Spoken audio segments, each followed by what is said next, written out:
uyu munsi nifuje ko tubazirikana ariko tukongera tugasaba inzego bireba hano mu gihugu cyacu ko imiryango yabo inshuti zabo ndetse n'umuryango mugari nyarwanda ukeneye kumenya ese abantu bishwe baziriki bishwe nande ese abantu baburiwe irengero bari hehe kugeza uyu munsi imiryango yabo ikeneye kumenya aho abo bantu bari natwe inshuti ndetse n'umuryango nyarwanda no kugira ngo ndetse tunasabe ibyo bintu byongere kuba mu muryango nyarwanda ko umuntu nka Vena umwana w'umusore w'imyaka 30 batubwira ngo yabuze umwana w'umusore ntanserime akicwa ku bintu bidasobanutse agatwarwa abantu bareba bugacya abantu bakabona umurambo we Onifasi twagira Imana abantu bakamubura ari muri gereza ni ibintu bidasobanutse ubundi bitagomba kubaho uyu munsi nk'uyu rero aba ari kugira ngo nyine tuzirikane abantu nk'abo ngabo twibutse inzego z'ubuyobozi bw'igihugu cyacu ko mu by'ukuri twari dukwiye kubaka u Rwanda umunyarwanda wese yisanzura mu gutanga ibitekerezo ntazira ibitekerezo bye umuntu niba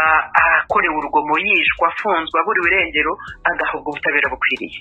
Muri iyi nyandiko wanditse ku gitangazamakuru cya Jazira uravuga uti inzego z'iperereza nta gisubizo ziratanga kuri ibyo bibazo ariko mu by'ukuri ntabwo bivuga yuko zitabikoraho iperereza ku bwawe wamaze kwanzura ko byarangiye zatereye hagati mu ryinyo. Hari n'igihe nigeze kuvugana nabo barambwira ngo no muri Amerika ngo hari amadosiye abaho ngo akarangira ngo abantu bapfuye batamenya babishe bikarangira abantu bazimiye ntababishe ntabwo cyo ngicyo ari igisubizo umuntu yakwicara ngo yumve kimuhaye amahoro yumva atuje. Nureba igihe abo bantu bazimiriye ni hagati y'imyaka ya 2017 na 2019 abantu 4 barabuze abandi 4 baricwa hanyuma ukambwira abantu bose ugasanga ni abantu twakoranaga twari kumwe mu ishyaka rya opposition none se ko nta wundi muntu wo mu ishyaka ryo ku butegetsi wigeze agererwa ibikorwa nk'ibyo ngibyo by'urugomo donc niho twibaza niba rero ari ibikorwa byibasira abantu batugana umwe n'ubutegetsi niyo mpamvu tuvuga tuti ni mudosobanuro kuko ari twebwe bibaho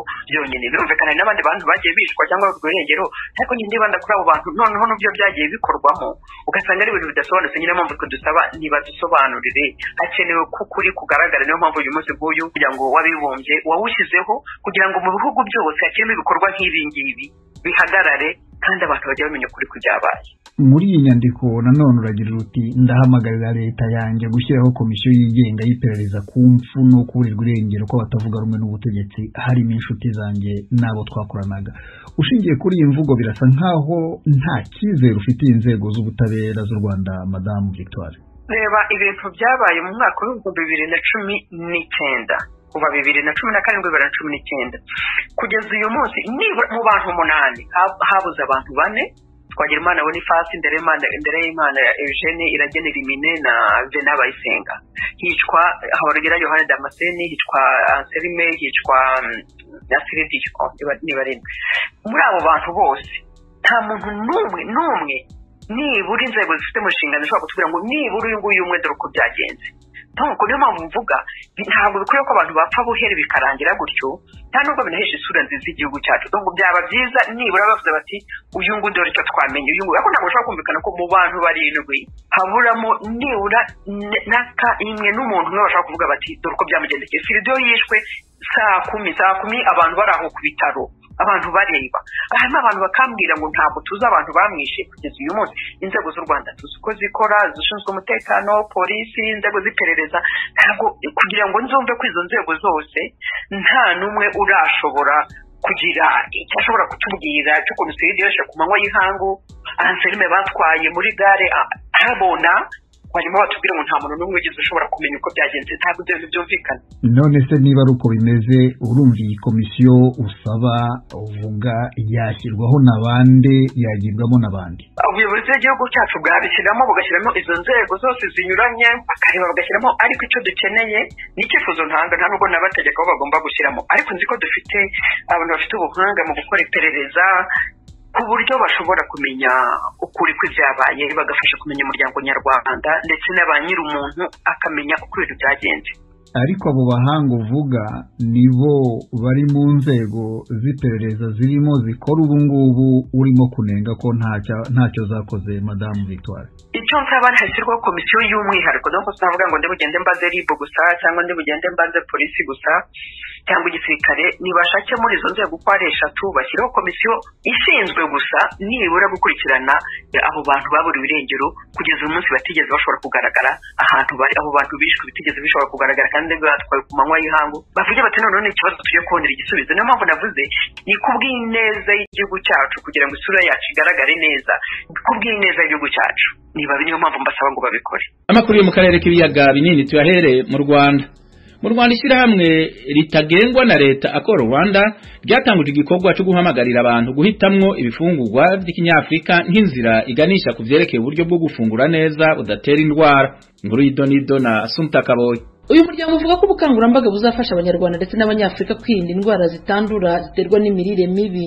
Ubukangurambaga watangije wise Mpisemo ibiryo nyafrika bugamije gusubiza agaciro n'umwimerere ibiryo abanyarwanda baryaga nuko babiteguraga. Ubu bukangurambaga bwatangijwe n'amahugurwa yahawe abanyamakuru basabwa kubigeza ku banyarwanda. Bwana Francisco Munyentwari ni umuyobozi wa Kora Rwanda.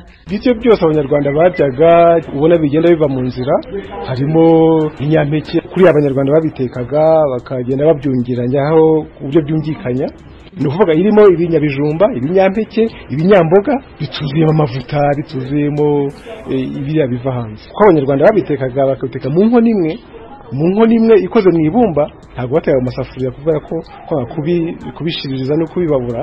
Mu nkono imwe bigenda bigira uburyohe, ibirura bikaza guhura n'ibitarura. Babanzaga ibitinda gushya nk'ibishyimbo, bakaza kugerekaho yenda imyumbati, noneho bakaza gushyiraho imboga. Munyentwari avuga ko ibiryo bituruka hanze muri iki gihe biba byahingishijwe amafumbire mvaruganda kandi bigashyirwamo imiti ituma bimara igihe kirekire bitangiritse.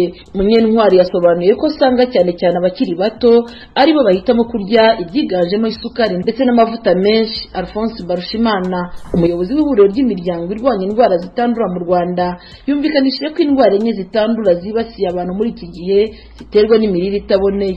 Izo ndwara zitandura harimo indwara ya diabete, hari indwara z'umutima, hari indwara ziri chronique z'ibihaha ndetse hakaba n'indwara za kanseri.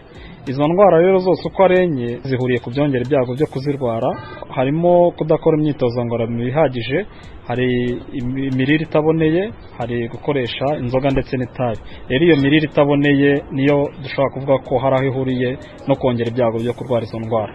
Nk'ubu ngubu ubushakashatsi bugaragaza ko 89% mu Rwanda batabasha byibura kurya imboga zisabwa kuba bakabaye barya. Umuryango Akora Rwanda uvuga ko kugira ngo ubukangurambaga watangije bugere ku ntego, abahinzi bakwiye kubigiramo uruhare. Ubutaka ariko kugunduka cyane biranaterwa n'uburyo tubuhinga nibwo bugomba guhinduka, kuko kubushyiramo amafumbire menshi mvaruganda nta n'agafumbire k'imborera bishyizemo biratuma deja busaza kurushaho. Tugomba rero kugana kuri gahunda y'ubuhinzi busigasira ubutaka, busigasira umutungo kamere n'urusobe rw'ibinyabuzima.